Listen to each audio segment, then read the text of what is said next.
Hi everyone, this is Elizabeth from Stranger Go. In this video, we are going to look at a few peculiar events involving burglars from the past. History is filled with odd stories about burglars. There were burglars of every type, from rude ones to rather timid ones. The most active burglars were given names that resembled the names of modern-day superheroes, whereas women burglars were few and far between. Burglars were once a part of everyday life for people in the large cities and for those who lived in the country. Burglar alarms were in their infancy, and oftentimes the victims of the burglars had to rely on their quick wits or brave actions in order to survive rather dire situations. It was 1898 and two burglars were out seeking a place to rob one night in Paris. When they found what they thought would be a perfect score, the two burglars checked the place out from the basement to the roof. Everything met with their approval, and then they spotted a key left in the door of one of the top rooms. They must have felt that it was a sign of good fortune, and so they put their ears to the door. There was no sound inside the room, and it was assumed that the occupant must have accidentally left his key in the door upon departure. The men stepped inside the room, closed the door behind them, and came face to face with a dead body hanging from a hook in the ceiling. It was an immediate shock to the burglars who, in their mad panic, fumbled with the door and ran wildly and loudly down the stairs. The noise they made caught the attention of one of the workers, and he arrested the burglars on sight. The police were brought to the scene, and although the burglars had been frightened, they refused to tell what they had encountered. They were searched, and the key to the upstairs door was found in one of the men's pockets. The upstairs room was soon found, and the dead man hanging from the ceiling was ruled as an apparent suicide. As for the burglars, they were charged for the theft of the key and were taken to jail. It was a crazy night on the west side of Chicago back in May of 1913. A burglar was spotted exiting a side window carrying both a gun and a knife. Not one to stand by and watch, the homeowner grabbed one of his golf clubs and whacked the intruder on the head with it. The burglar fell, got back up, and the chase was on. Neighbors joined in, and they chased after the man through the streets and alleys. Finally, detectives joined in the craziness until a policeman decided to pull out his gun and throw it at the burglar. Fortunately for all, the gun hit its target right on the head and knocked the burglar onto the ground. The man was taken into custody. It was later discovered that the crazed burglar was Charles Baker, and that he had formerly served a 19-year sentence at an asylum for the criminally insane. Burglars from the past seem to have had the habit of watching people in their sleep. Newspapers labeled these incidents as romantic, but it was clearly anything but sweet. In 1925 Geneva, a burglar broke into the home of a wealthy tradesman and spotted the man's lovely young wife in bed. Charmed by her beauty, he wrote her a letter. The letter said, "Last night I visited your flat when you were asleep.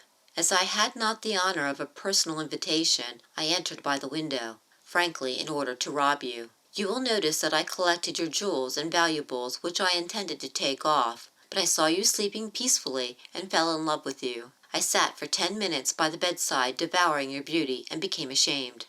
Again, in 1932, a burglar left a note for the lady of the house in North Sydney. As the report went, the burglar stole from every room in the house except for hers. He left behind a note that read, "I do not rob girls. You must have a clear conscience. Sleep on, fair lady."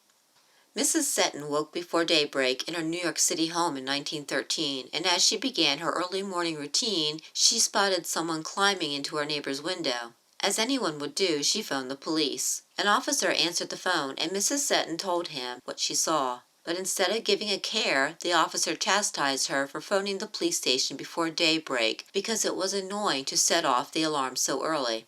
After the call was over, Mrs. Seton sat by her window for an hour, watching the burglar in action next door. 15 minutes after the burglar concluded his business and left, a policeman showed up at Seton's door. "Where's the burglar?" he asked. "Probably in Jersey City," was Mrs. Seton's sarcastic reply. Not only did the burglar get away with over $1,000 in jewelry, but the newspaper kindly asked local robbers to only commit their crimes during the day so as not to disturb the police at an unreasonable hour. The last thing anyone wants when confronted with a burglar is to discover that the guy might be a little too affectionate or simply a touch drunk. Such was the case back in 1914 when Mr. Border, a Paris wine merchant, and his wife were awakened one night by a sound coming from their downstairs bar. The couple, no doubt scared, creeped downstairs, and as they reached the bar, a man entered the room from the cellar door. The burglar held up a butcher's knife and whispered, "Not a word, or I will slit you both." Then, in some strange flip of personality, the burglar went on to say, "Well, I have missed my chance, so I had better be off, but I will kiss you both good-bye." Sure enough, the burglar grabbed Mr. Boarder and then his wife, giving them each a hefty kiss on both cheeks before leaving their home and business. Dead bodies caught in the chimney seemed to be a recurring theme on the television, but it was something that actually happened in the past. A race course in New South Wales had their own incident with a body in the chimney back in 1891. As the story goes, the cook arrived in the kitchen and prepared to light the fire. She noticed immediately that none of the smoke was going up the chimney. She fiddled a bit with the fire without any luck and then put it out. After the smoke had cleared, she looked up the chimney, and to her horror she saw a man lodged in it. The cook called for help, and soon men arrived to investigate the situation. Sure enough, the man was not only stuck up inside the chimney, but he was also quite dead. Further investigation of the scene led the men to believe that the body was of a thief, who thought he would gain entrance to the building through the chimney. The man became stuck about 2 yards from the bottom, and,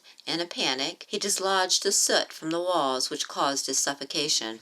Out of Los Angeles, California in 1913 came an unusual story about a burglar who helped a choking toddler. The burglar had broken into a home and came upon a woman with her back to him. He demanded her to put her arms up, but she instead turned around and faced him with tears in her eyes. "Do you know anything about babies? My baby's dying," she said. The 18-month-old had a cough and was choking terribly. Immediately the burglar turned and went into the kitchen. He made a mixture of sugar, vinegar, and water. He also grabbed a camphor rub. On returning to the room with the sick toddler, the burglar began spoon-feeding the toddler his home remedy, and he rubbed the camphor on its chest. For nearly an hour the burglar tended to the child as the mother watched. He informed the mother that he had 5 children of his own. He took up burglary in order to feed them. After the toddler's coughing died down, the burglar got up and left without stealing a single thing from the home. Squirt guns, formerly called liquid pistols, have been around since the mid to late 1800s and were not marketed as children's toys. In fact, advertisements recommended using them as a form of self-defense.